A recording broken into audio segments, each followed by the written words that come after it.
Kisah ini bermula pada tanggal 5 Juni tahun 2002. Pada malam itu, Elizabeth Smart yang masih berumur 14 tahun diculik oleh seorang pria tak dikenal. Pria itu masuk ke dalam rumahnya dan menghampiri kamar Elizabeth. Di sana Elizabeth sedang tidur dengan adiknya yang bernama Mary Catherine. Si penculik mengancam Elizabeth dengan tajam agar dia tidak berteriak, dan perlahan pria itu pun membawanya keluar. Ternyata Mary sudah terbangun dari tadi, namun dia pura-pura tetap tidur karena khawatir dengan keselamatan kakaknya jika sampai dia berteriak.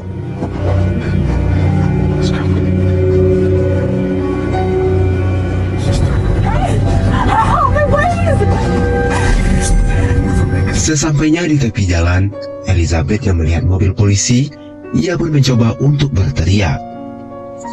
Akan tetapi teriakannya itu dihentikan oleh pria tersebut. Ia mengancam akan menghabisi sang adik jika sampai mengacaukannya. Kemudian mereka terus berjalan masuk ke dalam hutan. Setelah menempuh perjalanan yang cukup jauh, akhirnya mereka pun sampai di sebuah tenda perkemahan di tengah hutan. Di sana Elizabeth disambut oleh seorang wanita bernama Wanda, yang merupakan istri dari pria tersebut. Wanda membawanya masuk ke dalam tenda dan menyuruhnya untuk melepaskan seluruh pakaian yang ia gunakan. Elizabeth juga diperintahkan untuk memakai jubah berwarna putih seperti yang ia gunakan. Elizabeth awalnya sempat menolak untuk membuka CD-nya. Akan tetapi ia terus dipaksa untuk membukanya.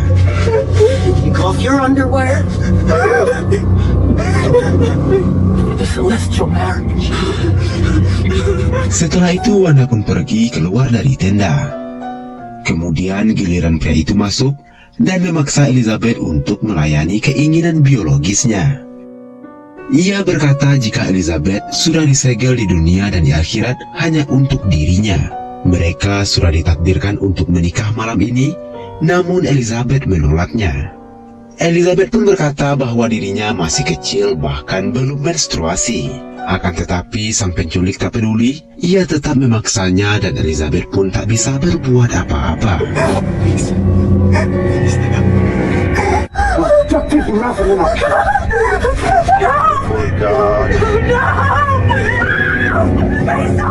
Keesokan harinya Elizabeth terbangun dan mendapati dirinya telah diikat menggunakan kawat yang digembok. Elizabeth pun berusaha untuk membuka gembok itu pakai peniti yang masih tertempel di baju miliknya. Namun semua itu sia-sia, dia tidak bisa membukanya. Peniti itu mengingatkannya pada sang ibu yang selalu mencintainya. Di luar sana, pria itu berdoa bersama istrinya. Mereka berkata kalau Elizabeth beruntung karena si pemilik mengklaim bahwa dirinya adalah utusan yang telah menyelamatkannya dari dunia ini. Di sini Elizabeth baru menyadari kalau pria itu adalah seseorang yang pernah diberi uang oleh ibunya. Tidak hanya itu, pria itu juga pernah diberikan pekerjaan oleh ayahnya Elizabeth. Pria itu bernama David Mitchell alias Immanuel, yang merupakan seorang tunawisma yang tinggal di dalam hutan bersama istrinya. Elizabeth pun bertanya, kenapa kamu tega melakukan ini padaku? Padahal sebelumnya, orang tuaku telah membantumu. Immanuel pun menjawab kalau dirinya mendapat perintah langsung dari Tuhan untuk melakukan ini semua. Dari sini bisa disimpulkan bahwa si Immanuel ini adalah orang stres. Apa yang ia lakukan selalu mengatasnamakan agama.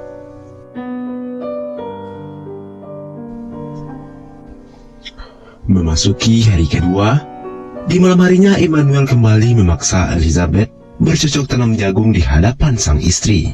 Lalu keesokan harinya Elizabeth yang masih dalam keadaan terikat dan tidak menggunakan pakaian sehelai benang pun terus diberikan pemahaman yang sesat oleh Immanuel.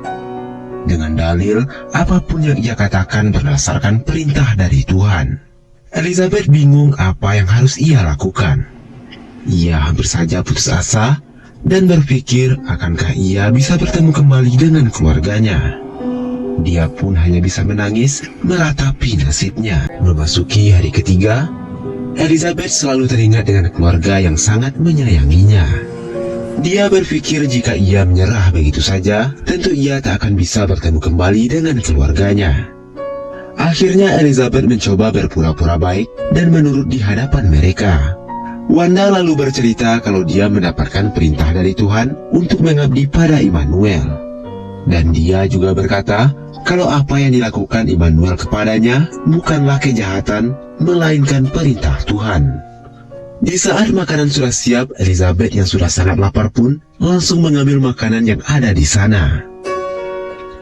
Akan tetapi, dia malah diberi ceramah oleh Immanuel dengan mengatakan bahwa Elizabeth tidak boleh makan sebelum ia memberkatinya. Ketika sedang berdoa, terdengar suara seseorang yang sedang mencari Elizabeth. Tentu hal itu membuat Elizabeth sangat senang, namun lagi-lagi ia diancam oleh Immanuel dengan mengatakan, jika sampai berteriak, maka aku akan membunuh seluruh anggota keluargamu. Elizabeth! If anyone steps foot in this camp, I will kill them. I'll take that knife and slit his throat open. Di hari keempat, Elizabeth terlihat linglung. Dia mulai merasa pesimis dengan apa yang ia alami. Tiba-tiba terdengar suara helikopter polisi yang sedang mencarinya. Dengan refleks, dia berteriak dan melambaikan tangan ke atas. Immanuel yang panik pun langsung membekap dan membawanya masuk ke dalam tenda.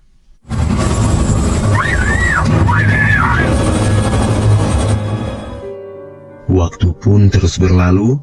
Di hari-hari berikutnya, Elizabeth hanya bisa pasrah dan menuruti perintah dari mereka. Elizabeth selalu mengingat momen-momen di mana dia merasa bahagia dan dicintai oleh keluarganya.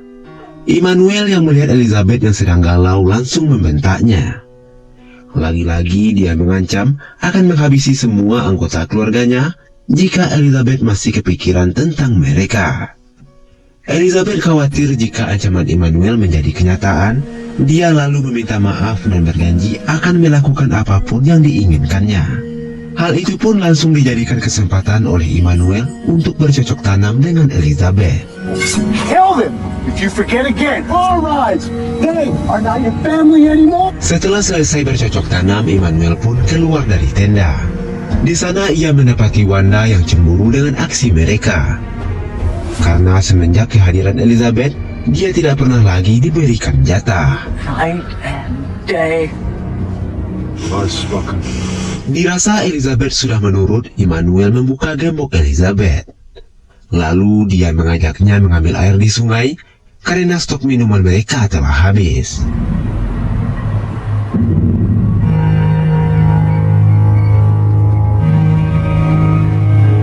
Setelah menempuh perjalanan yang cukup jauh, akhirnya sampailah mereka di sungai. Namun karena ia kelelahan di jalan, ditambah lagi belum makan seharian, ia pun mengurungkan niatnya. I didn't have the energy. Immanuel lalu pergi ke kota untuk mencari persediaan makanan, sementara mereka berdua ditinggal di tenda.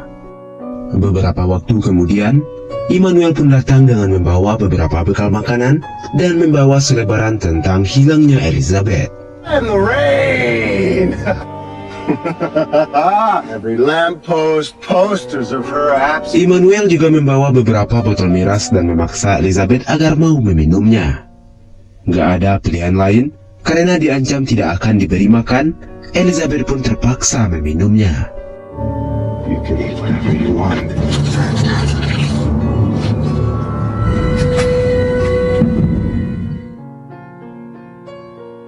Keesokan harinya, Elizabeth yang sedang melamun tidak sengaja menyebut nama Olivia, yakni sepupunya. Tentu hal itu membuat Immanuel sangat marah, karena sebelumnya dia melarang keras Elizabeth untuk mengingat-ingat kembali keluarganya. Tidak lama kemudian Immanuel mengatakan jika dirinya mendapatkan wahyu dari Tuhan untuk menculik Olivia. Dia berkata akan menjadikan Olivia sebagai istri ketiganya. I have another divine proclamation. The Lord has commanded me. Go.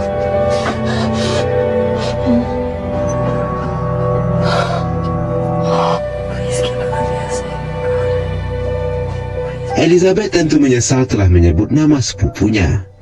Ia sangat khawatir karena apa yang terjadi padanya jangan sampai terjadi pada sepupunya. Elizabeth tak henti-hentinya berdoa sepanjang malam demi keselamatan Olivia. Sementara Emmanuel sendiri sedang melancarkan aksinya. What happened? Olivia to be my new wife. Keesokan harinya Emmanuel kembali tanpa membawa Olivia. Dia bercerita saat akan menculiknya dia tidak sengaja menjatuhkan vas bunga yang mengakibatkan semua orang terbangun. Dia pun segera berlari dari rumah Olivia karena ketahuan. Lagi dan lagi, Emmanuel menyalahgunakan agamanya dengan berkata, jika Tuhan telah merubah perintahnya untuk menjadi istri Olivia. Kemudian di malam hari saat suami istri itu sedang mabuk berat, Elizabeth mencoba untuk kabur.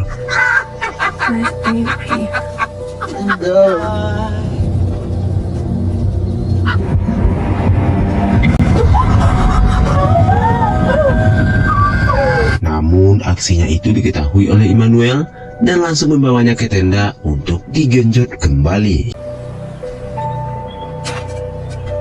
Hari-hari pun terus berlalu.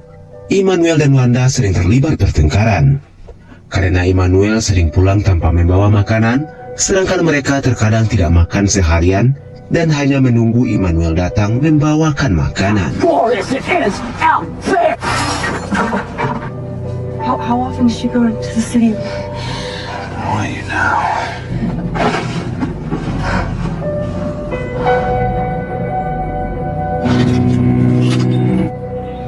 Karena tidak memiliki makanan, mereka bertiga pun memutuskan untuk pergi ke kota. Di sini sebenarnya Elizabeth memiliki kesempatan untuk kabur. Namun ia tak berani karena terlalu takut dengan ancaman Emmanuel. I will kill you!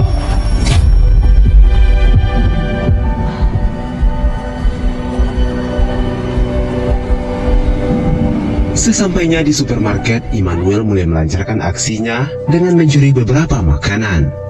Pria penjaga supermarket itu sebenarnya mengetahui aksi Emmanuel. Tapi bukannya melaporkan para polisi, ia malah mengundang mereka bertiga datang ke sebuah pesta malam nanti.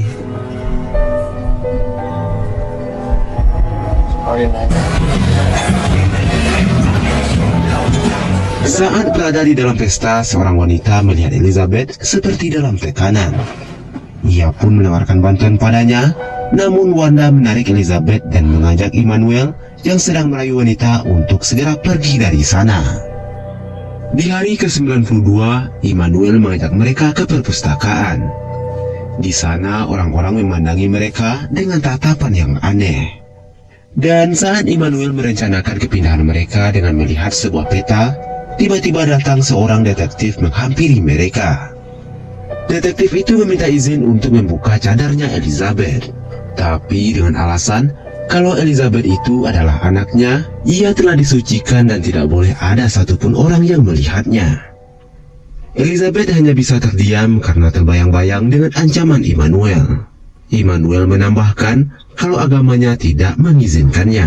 If you could just allow me to lift the veil and let her see her face, I'm sorry. I hope you. Thank you for your time. Setelah lama berdebat, akhirnya sang detektif pun menghargai keputusannya dan pergi dari sana. Memasuki hari ke-97, mereka menaiki bis untuk pindah ke California.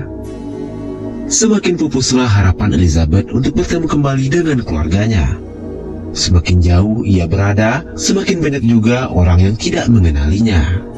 Kemudian mereka mendirikan tenda di kaki bukit San Diego, California. Namun keadaan di sana tidak jauh berbeda di tempat sebelumnya. Justru ini lebih parah lagi karena tanah yang gersang yang membuat mereka kesulitan untuk mendapatkan air dan juga makanan. Lalu mereka pergi ke kota di malam Natal hanya untuk mendapatkan belas kasihan orang lain yang memberinya makanan. Di hari ke-152, ada seorang pria datang menuju tenda mereka. Sementara di balik tenda, Emmanuel sudah bersiap akan membunuhnya jika Elizabeth berteriak meminta bantuan. Pria itu terus memanggil-manggil, namun karena tidak ada jawaban, dia pergi dari sana. Memasuki hari ke-184.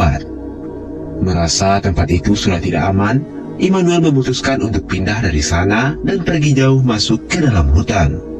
Di sini Wanda terlihat marah-marah melihat Immanuel yang hanya duduk santai sambil mabuk-mabuk, sedangkan stok makanan mereka telah habis.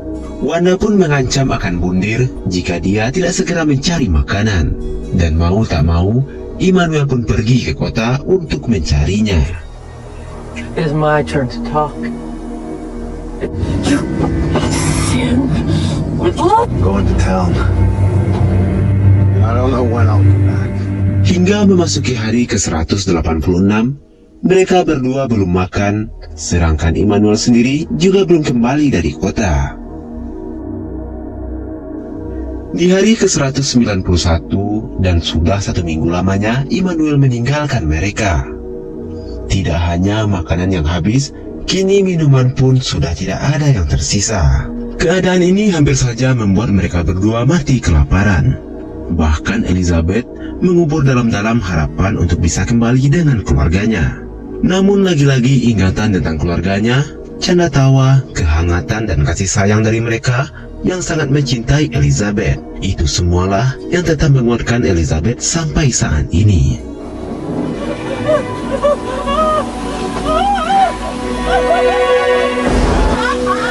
It rained in California. Pada suatu malam, sebuah keajaiban datang. Saat itu hujan turun dengan sangat deras. Tentu hal itu membuat mereka sangat senang. Setidaknya mereka bisa minum dan menambah tenaga. Dan Elizabeth pun meyakini bahwa turunnya hujan merupakan sebuah petunjuk dari Tuhan. Keesokan harinya tiba-tiba Immanuel pun kembali dari kota. Dia berkata kalau polisi menangkapnya karena kedapatan mencuri. Dan dia sempat dipenjara selama 7 hari.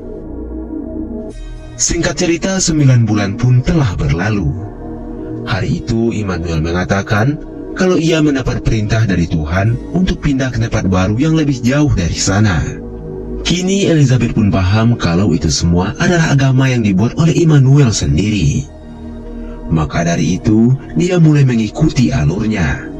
Elizabeth mencoba membujuk Immanuel dan berkata, alangkah baiknya kalau mereka pindah ke tempat awal, yaitu tempat di mana Elizabeth diculik, dengan alasan bahwa di sana lebih mudah mendapatkan makanan, dan tentunya Tuhan lebih setuju jika kita pindah ke sana.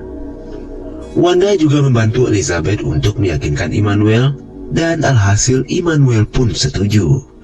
Dengan syarat, mereka harus mengganti pakaian dan melakukan penyamaran.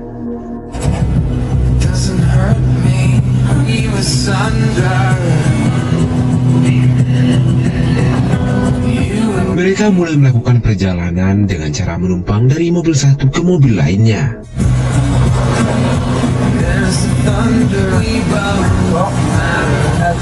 Di hari ke-280 dan sampailah mereka di lokasi tujuan. Sebelum memasuki hutan, mereka mampir ke pusat perbelanjaan untuk mencari makanan dan pakaian.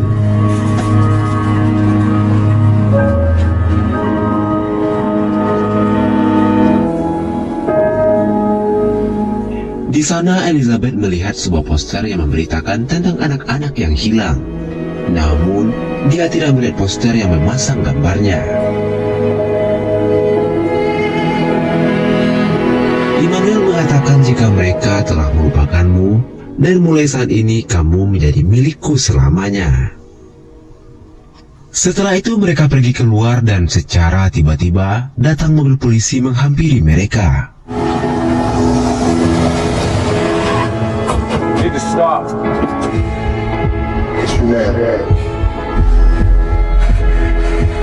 Awalnya Elizabeth ragu untuk menjawab, tapi karena polisi itu terus meyakinkannya, akhirnya Elizabeth mempunyai keberanian untuk mengatakan kalau dia adalah Elizabeth.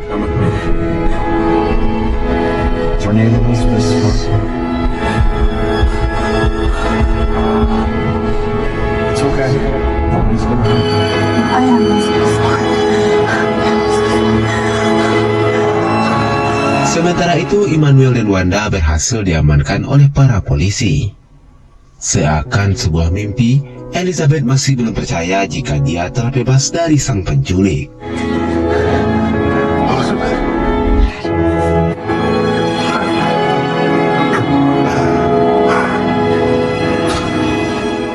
Tidak lama kemudian, sang ayah dan ibu datang menemuinya di kantor polisi. Akhirnya Elizabeth bisa berkumpul kembali dengan keluarganya. Trauma yang dialami Elizabeth terkadang menghantuinya. Namun dia mampu melawan semua itu berkat dukungan keluarga dan orang-orang terdekat. Atas apa yang telah dilakukannya, pada tanggal 2 Maret 2003, Brian David Mitchell alias Immanuel dijatuhi hukuman penjara 2 kali seumur hidup tanpa pembebasan bersyarat. Dan untuk Wanda, dijatuhi hukuman selama 15 tahun penjara. Someone who has been through hell. Kini Elizabeth melanjutkan hidup dengan menjadi aktivis dan kontributor di sebuah acara televisi ternama di Amerika. Dan pada tahun 2011, Elizabeth mendirikan sebuah yayasan yang diberi nama Elizabeth Smart Foundation. Pada tahun 2012, Elizabeth menikah dengan seorang pria bernama Matthew, penduduk asli Skotlandia. Dan kini dia telah dikaruniai 3 orang anak. Dan sekian video kali ini, semoga bisa diambil sebagai pelajaran. Jaga terus kesehatanmu, sampai jumpa di video selanjutnya. Dan wassalamualaikum warahmatullahi wabarakatuh.